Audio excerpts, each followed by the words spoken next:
Elivaldo, você ouviu prefeitos, né? Pessoas que administraram prefeituras deste tamanho, dessas pequenas, dessas menores, e que falaram um pouco, o Elivaldo Barbosa, a respeito das experiências e das opiniões sobre essas O deputado Gustavo Neiva, por exemplo, do PSB e da oposição ao governo do estado, foi o primeiro prefeito de Porto Alegre do Piauí, desmembrado de Antônio Almeida em 1996, foi a primeira eleição.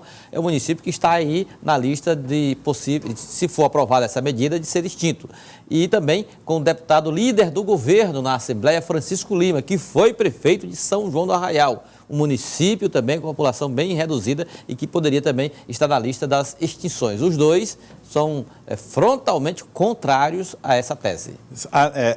Separados, cada um na situação, outro na oposição, mas alinhados no discurso. Totalmente. Pode botar só um que vale para os dois. Um é o porta-voz do outro. Vamos ouvir os dois, então. Vamos ver.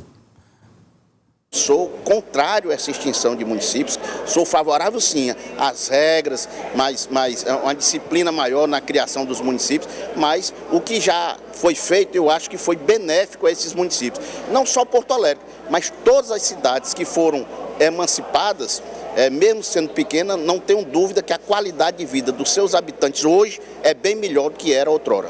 O que o governo precisa é retomar os investimentos e ter uma política de desenvolvimento regional para poder incluir no processo econômico, na dinamização econômica desse pequeno município. E corrige, se não estão arrecadando o que deveria, então trabalha a possibilidade de arrecadar.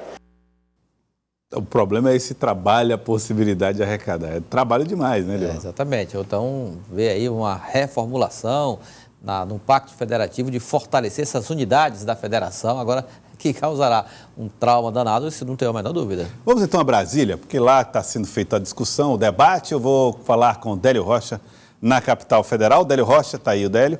Délio que vai trazer um pouco mais dessa repercussão, já que o presidente do Senado recebeu as propostas de PECs, né? São 3 PECs do governo federal. E o Délio traz para a gente suas informações da capital federal. Délio, boa tarde. Joelson Jordani, boa tarde para você, para o Elivaldo Barbosa, boa tarde a todos. São muitas informações, viu, Joelson, envolvendo esse pacote que veio ontem para o Congresso Nacional, com muitas medidas na área econômica que prometem grandes impactos no Pacto Federativo, na redistribuição dos recursos entre os entes da federação, a redistribuição de royalties. Então, tem muitas informações que os parlamentares ainda estão tentando digerir, porque são 4 PECs, 4 propostas de emenda à Constituição, mais 2 projetos de lei. E hoje pela manhã, o ministro Paulo Guedes, da Economia, até se reuniu com senadores na residência oficial do Senado, uma reunião comandada pelo presidente Davi Alcolumbre. E essa reunião, que reuniu os senadores, também estava lá o senador Elmano Ferrer, do Piauí, do Podemos do Piauí. E eu queria começar essa entrevista, senador, saber o que o ministro Paulo Guedes falou para os senadores nesta reunião. Boa tarde. Boa tarde. Bom, todo o processo começou ontem aqui no Senado, no gabinete do presidente do Senado, que recebeu o presidente da República acompanhado de 2 ministros, o ministro da Economia e o ministro da Casa Civil. E foi entregue naquele momento ao presidente da Casa, do Senado, todas as 3 propostas, né, que tratam realmente, sobretudo, do Pacto Federativo, da reorganização do Estado brasileiro e dentro da organização do Estado, que nós vivemos hoje numa crise profunda, você tem a questão federativa.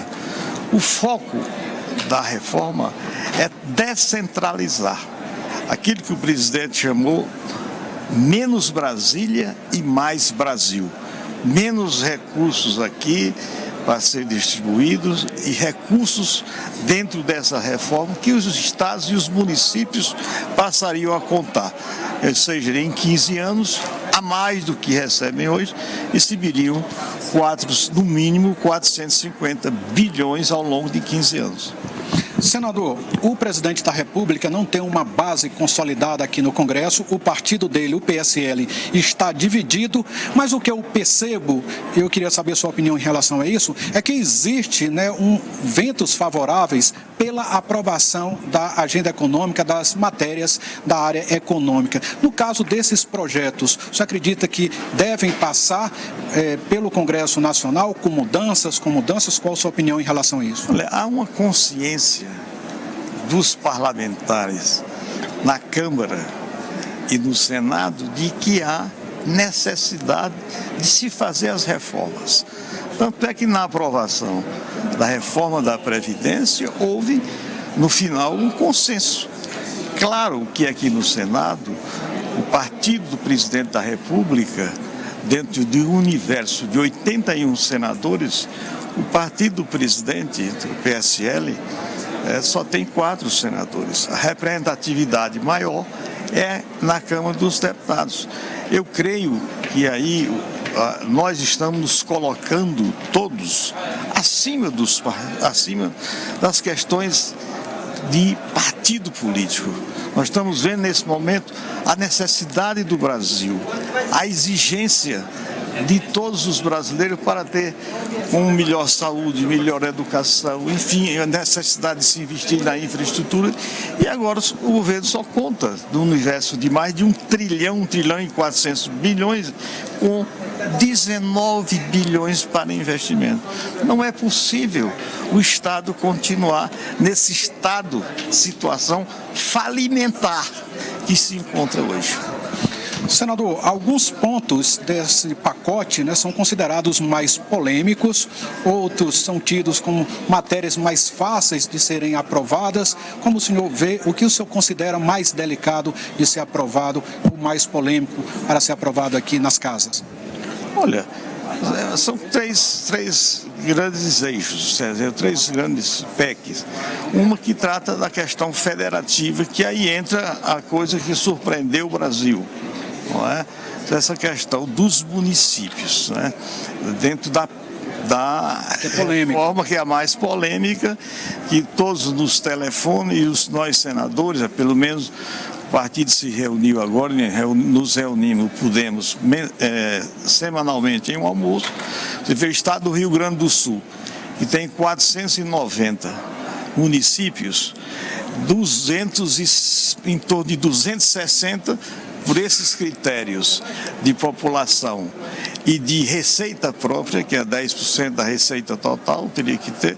Então desapareceria no Rio Grande do Sul mais da metade. No estado do Piauí está em 78, me parece. Então essa é uma questão polêmica e que todas as entidades representativas dos municípios, a própria confederação, devem levantar essa questão. As demais coisas, nós creio que haverá consenso. Veja, o ministro hoje da Fazenda, da Economia, ele foi muito claro. O governo entregou uma proposta ao Senado, aos senadores, e nada aliás, é impositivo, está tudo é feito de discussões. Quer dizer, que nós vamos ter toda a liberdade de discutir com o governo, discutir com a sociedade, que é o caso de estados e municípios. Então é uma questão aberta, mas agora, de que é necessário se fazer essas reformas que o governo está propondo, isso há um consenso. Tem os problemas polêmicos, né? Eu queria falar agora sobre os pontos que o senhor acredita que devem tramitar com mais facilidade na Câmara e no Senado. A gente tem, por exemplo, né, a redistribuição dos recursos, né, entre os entes da federação, redistribuição dos royalties, né, temos outros pontos aí que vão abranger muito estados, municípios, a questão também do orçamento que deve ser desengessado, né, aqueles recursos carimbados, há uma tendência que eles sejam diminuídos. Esses pontos devem passar com mais facilidade, senador? Veja, todos são pontos a serem discutidos, nós não podemos dizer. É a questão da desvinculação de muitas coisas impositivas no orçamento, tudo está condicionado já, o Poder Executivo não tem a liberdade de mexer no orçamento. Então, esse é um dos pontos que eu acho que tem que ser feito. O governo tem que ter mais flexibilidade na aplicação dos recursos. Daí uma das PEC trata dessa questão, não é? Quer dizer, não só do Pacto Federativo, mas também de duas outras que nós consideramos da maior importância e relevância. Eu creio que tudo agora é conversa.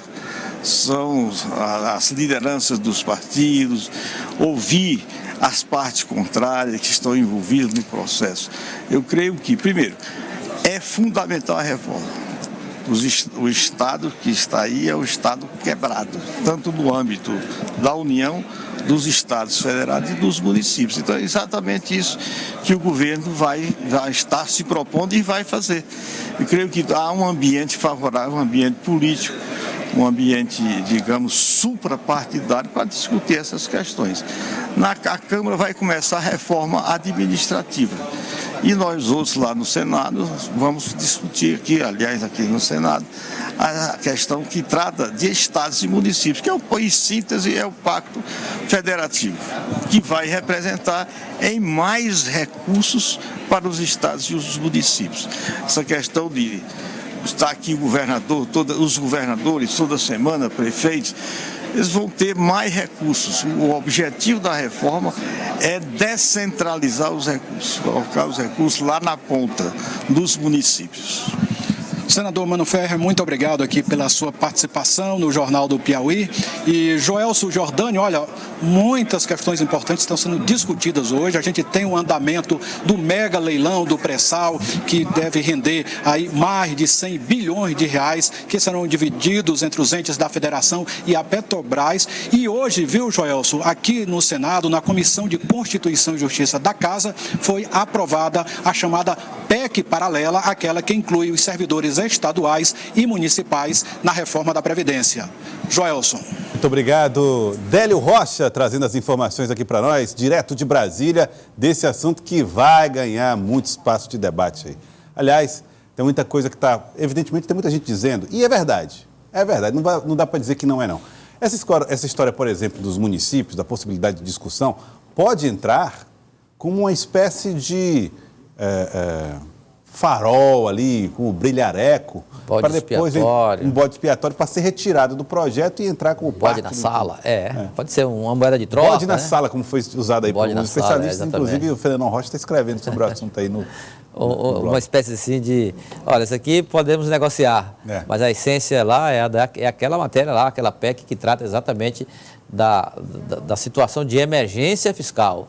A lei que dá superpoderes para o Estado brasileiro, para o governo, fazer as mudanças, reduzir jornadas de trabalho e reduzir salários do serviço público, exatamente para ajustar a situação fiscal em caso de emergência. Ou seja, é uma espécie assim de reconhecimento de uma situação de falência financeira do Estado brasileiro. Olha, governar um país é tão difícil quanto participar do campeonato da ABB em Elivaldo Barbosa. Muitos interesses, é um negócio difícil, é bravo. Complexo. É muito complexo, Elivaldo.